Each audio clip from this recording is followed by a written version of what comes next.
பிரார்த்தனை பண்ணா பகவான் குறுக்கிடுவான், பிரார்த்தனை பண்ணலன்னா பகவான் சாட்சியா தான் இருப்பான். ஏன்னா அவரவர்கள் வாழ்க்கை அவரவர்கள் கர்மால நடக்கிறதுல அவன் தலையிட மாட்டான். எப்போ தலையிடுவான்னா பாகி பாகி மகாயோகின் தேவதேவ ஜெகத்பதே, பிரார்த்தனை பண்ணா பகவான் குறுக்கிடுவான். ஏன் உலகம் இப்படி போகுது? பகவான் சும்மா இருக்கான்னு? சும்மா தான் இருப்பான். ஏன்னா உலகம் அப்படிதான் போகும். இப்போ உங்க உலகம் சரியா இருக்கணும்னு ஆசைப்பட்டீங்கன்னா நீங்க பிரார்த்தனை பண்ணுங்க, உங்களுக்காக அவன் முறையிடுவான். உலகத்தை மாற்ற வேண்டிய அவசியம் எல்லாம் கிருஷ்ணன் கிடையாது. எல்லாம் கிருஷ்ணன் கரெக்டா தான் நடத்தின்னு போயிட்டு இருக்கான்.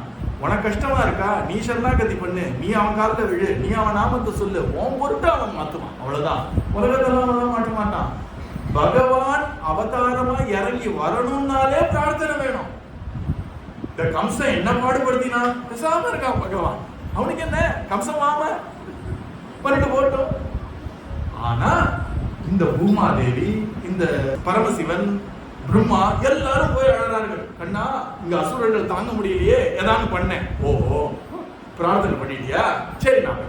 அதனால பிரார்த்தனை இல்லாம பகவான் குறிக்கிடவே மாட்டான், சாம இருப்பான் பகவான். ஏன்னா அவனுக்கு இதெல்லாம் ஒரு கனவு மாதிரி. உங்களுக்கு கஷ்டமா இருந்தா நீங்க போய் காலில் விழணுமே தவிர அவனை கேள்வி கேட்டோம்னு ஆக போறது இல்லை.